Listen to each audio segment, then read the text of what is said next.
All right, welcome back to the To Be Better podcast. We are the Chris's. We do question and answers, emails, and sometimes we simply talk shit. But first, a disclaimer. We are not professionals. No. Everything that we speak on is opinions derived from experiences and outside knowledge we've gotten from other resources. Mm-hmm. If you get any value or something we said resonates with you, share this. Yes, that's how we grow. And if you're not subscribed, why not? Yeah, that's a good question. If you're not subscribed, you're going to miss out on this whole experience. That's the Chris's. That is the Chris's. Please leave a comment. Your comments are actually super dope to read. Knowing how that we've impacted you or your relationship, it just helps us continue to do what we're doing, and it shows that what we say works sometimes. And to submit a question or just to email us and say how we've helped or maybe constructive criticism, email us at tobetterco@gmail.com. The number 2. The number 2. Emails will be read anonymously on this podcast, unless specified otherwise by the sender. So if you don't want us to put your story out there, tell us that. Correct. If you're going to send emails, please be as detailed as possible. If you give us a one-sided email about how your partner is the problem, that is all we will address. Yeah, you will get a one-sided reply. Yes. Nobody is perfect. Take accountability.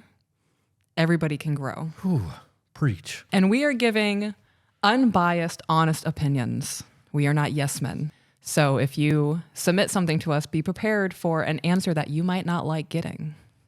But we are going to give you a very honest, outside perspective. Is that the full disclaimer? Yeah. Now to the episode. All right, guys, welcome back. This is going to be our first Patreon-only video. Oh, Pretty exciting, right? it is. We have to make sure that we do the Patreon intro and YouTube video today, too. Okay. So you had hit me with I have an idea for a short this morning. And I was like, I don't think that's going to be a short, but let's do it. In my mind, it's a short because it's like 2 sentences. So, you know the phrase, you are the company you keep. Mm-hmm. I thought that phrase can be applied to something that we speak about in a more cohesive way for people to understand. So when somebody says you are the company you keep, if you are hanging around people who are addicted to drugs or they're alcoholics, you are hanging around people who don't want to level up in life, that's where you're going to be. Mm-hmm. You always say, if you're in a room of 6 millionaires, you're going to be the seventh. Yep.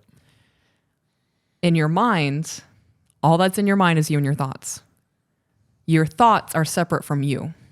Because there are some thoughts I'm having, I'm like, damn, where did that come from? Right. You know? So you are you, and then your thoughts are your company. So if you are constantly thinking, my life is shit, bad things always happen to me, all men are garbage, that's what your life is going to be. Your perception is reality. Right. When I changed my perception on things and I started having thoughts of, maybe all men aren't shit. Maybe I am worth something in my life. I went from killing myself in a job that I didn't want to have anymore with somebody that I didn't see a future with to literally having my dream job with my dream man, living the life that I never thought I'd be capable of having. And all that came from just changing your thoughts? From changing my thought process. So Kai Green was a world-class bodybuilder. Mm-hmm. He's my favorite bodybuilder of all time. I've actually got to meet him and shit, which was really cool. I'm quite jealous of that. He did comic books. He's acted. He's still acting. Now he's an influencer. But his big thing when he was competing is thoughts become things. Mm-hmm. He was big into The Secret and you manifest things and God spoke it and so it was, so that you speak things into existence. And I've always believed that. I believe you manifest your own reality. So in the event that you don't think you're capable of doing something, you're right. You're not. Yeah. You either believe you can or you can't, and either way you're right. So in a scenario where I want to open a business, or we're going to do this podcast, when we opened all of this, there was never a moment, or not opened, but when we started this, there was never a moment where I was like, well, if this gets big, we could do this, or if this gets big, we'll do that. We had the conversation. I'm like, fuck it. Let's go. Buy everything that we need because we can, and we'll do it. And it'll be big. It'll be successful. We'll do all these things. Excuse me. And we have, since doing this, gained thousands of more followers, have almost 4,000 hours of actual watch time on YouTube in less than a month. 4,000 hours in a month. That's crazy. We're on all the streaming services now for podcasts. We just bought an extra camera today so that we can start having guests. We have guests ready to go. An intern, if you want to call them that, reached out to us, asked for an opportunity to work with us, and just started doing the work Didn't even wait for an answer. Just started doing the work and started sending the shit to me. There's not an if. The universe goes, okay, this dude's not playing. I'm going to step the fuck out of his way because he's going to do it one way or another. There's no reason to put the obstacles. He's dedicated. And I believe that. That's why I don't do anytime I've ever gone into business, anytime, if the business makes sense to me and I believe it's going to work, I'm in it all the way. Like diving into the deep end head first. If there's a current, fucking swimming against the current if I have to. Right.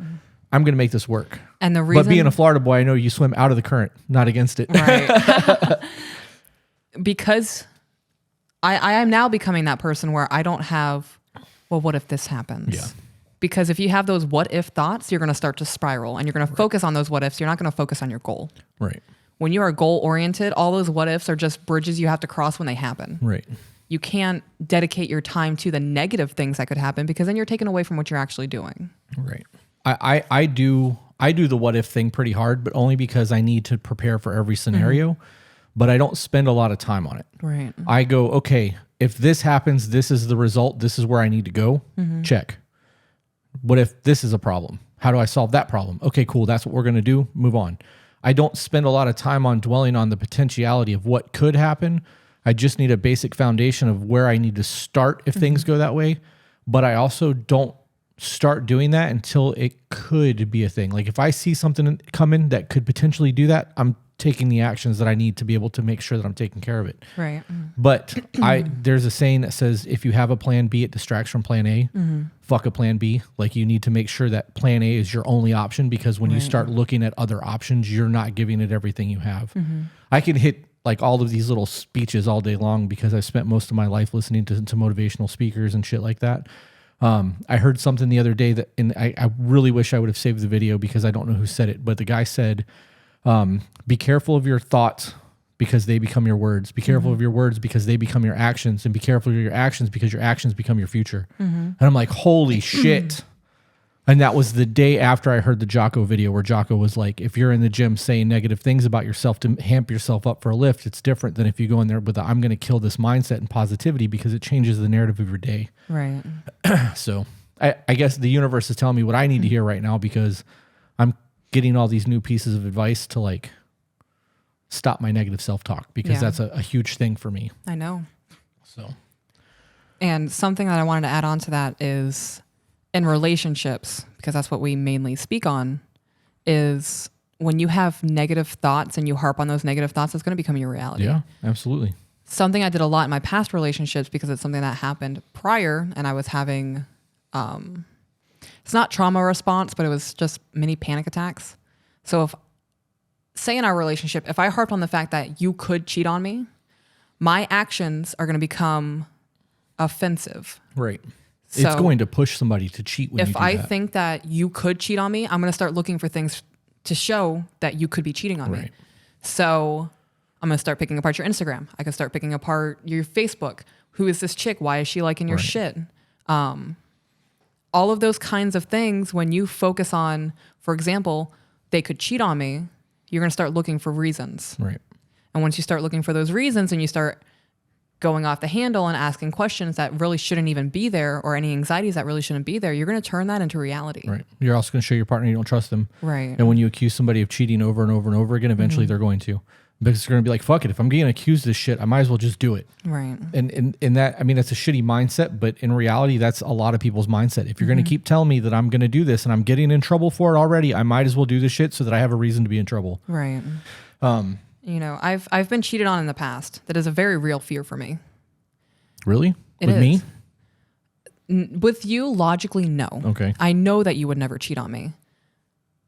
When it's happened in the past, looking back, there were red flags that I should have seen. Yeah, that always. led to There's it. always red flags. Right. But in the moment, I trusted those people wholeheartedly. Right.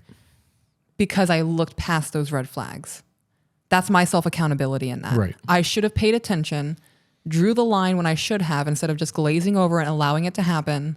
Like, as an example, one of them was going to parties constantly. You can say whatever you want on this one's Patreon. Oh, okay. So my ex-husband would go out to parties. Right. And he would always take this one girl with him.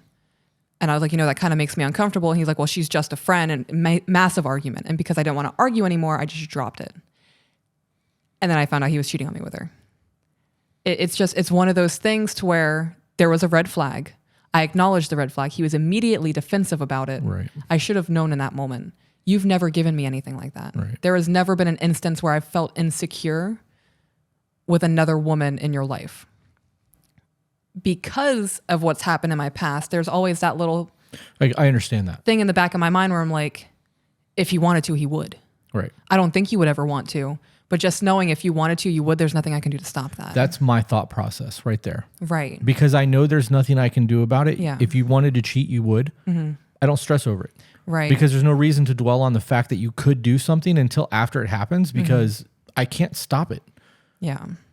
I can't. But even then with my anxiety there, where I, every once in a while, like I have like a little 30-minute panic attack because you tell me what you do on your phone. I don't know the intricates of your phone. So you could be hiding things from me. I don't think you are. I believe you are not. You've never given me the indication to, Right. but because you could be, triggers my anxiety from past relationships. That's something where you can't bring that into your current one. Right. I constantly focus on the goods in a relationship. You're a dope ass person. I love everything about you. The way you fart makes me happy. Like It's the leg lift, right? it is. You're so animated with it. And like there's ones where it's like little spurts of ones and I'm like, oh, it's like a musical. I have fun with it. She told me the other night that if I farted in a room full of people, she'd be able to find me by my fart. I would. Oh, I'd be like, yep, that's him. It's his ass talking to me. So I think it's super important. I think a lot of the negative talk is from past experiences, right? Yeah. You think that in certain instances, like if you're in a depression, you're a piece of shit and you're worthless because that's what you've been told through your whole childhood. It's how I view myself because of what I've been told. So it's not a matter of what I've heard. It's that's my self-esteem. When I do that, when you hear me doing that shit, that is truly how I feel about myself. It's not me just talking shit. Like I wish I could fist fight your demons. But I'm working on that. So it's just a process. It's not an easy thing. You know, it's you have behavioral traits and traumas and life lessons and all the shit that you go through makes you who you are. Right. And letting go of that shit is a lot harder than it should be. You know, so tying back into you are the company you keep. If you keep those anxieties in your mind and you keep those worries and the what ifs in your mind, you're going to ruin what you have in the present. Yeah.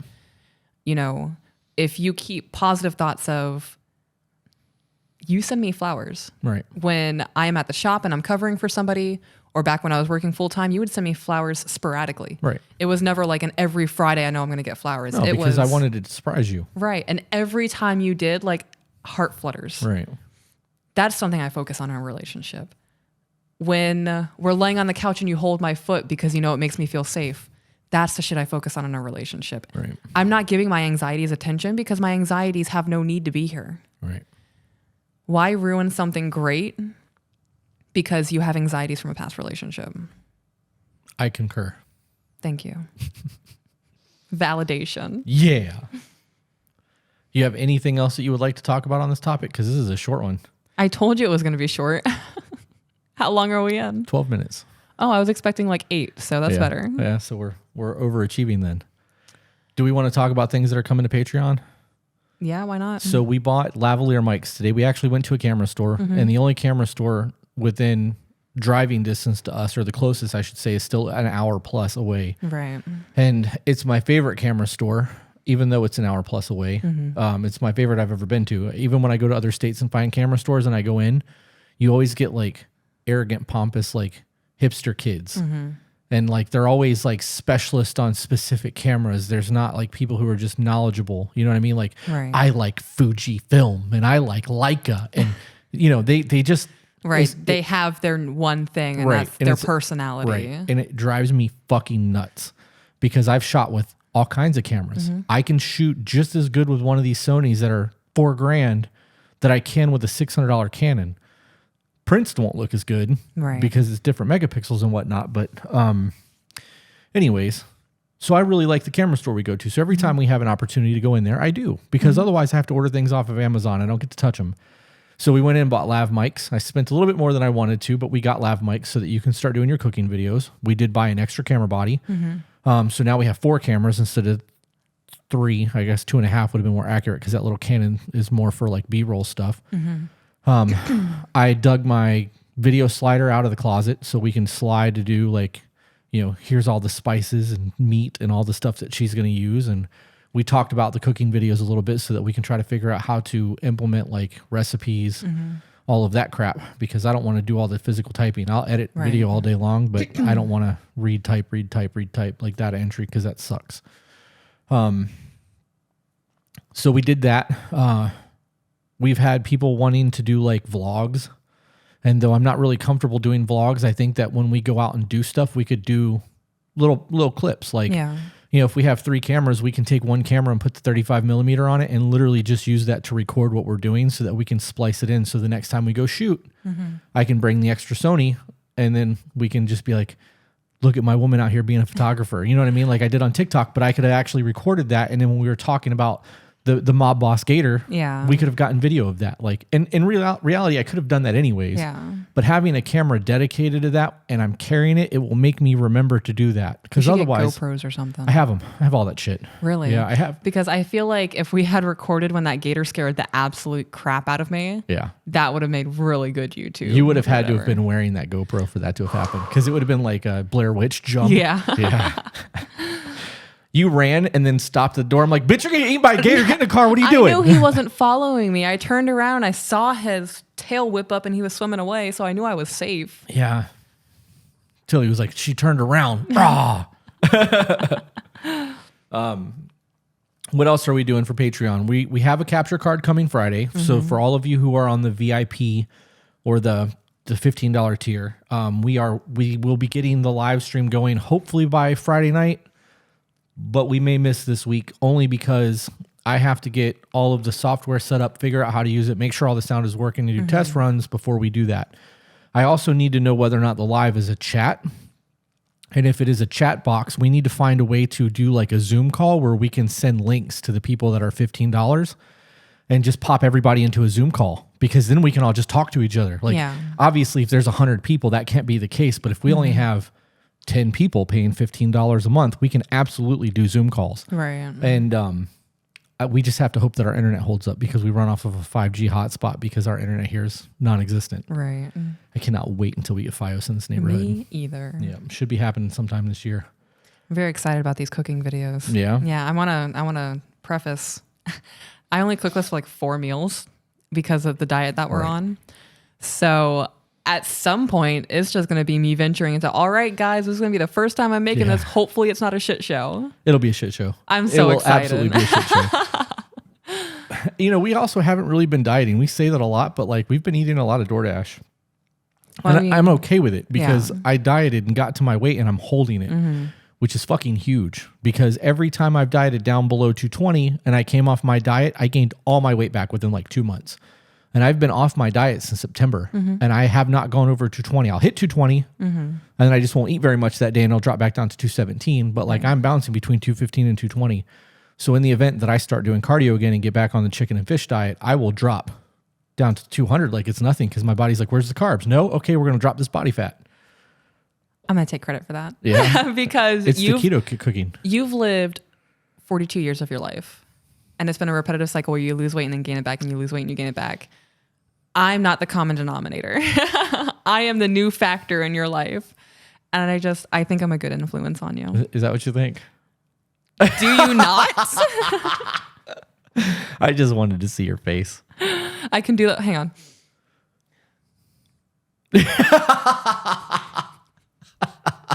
You got to talk shit when you do that, though. I can't, or it doesn't count. I can't. Okay, hang on. Are you telling me I'm not a good influence on your life? Are you going to hurt me like that right now? I'm so disappointed. It doesn't work. Because I'm trying too hard. You are trying too hard. It's pretty funny, though. You just call me a motherfucker next time.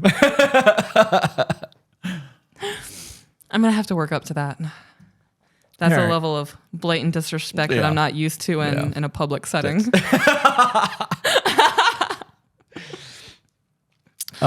We've decided that we're going to start doing a lot of emails on here. And for the people who subscribe on Patreon, if you have topics that you would like us to discuss, let us know. Because it's on Patreon, we can talk about the DS thing a little bit more. Obviously, I'm not going to get into our sex life, but I am comfortable having conversations about dom sub relationships that way, because it's not going broad spectrum on the internet. It's just to the people who are paying for the service. What else was there? There was something else that I wanted to talk about with Patreon, and I don't remember what it was.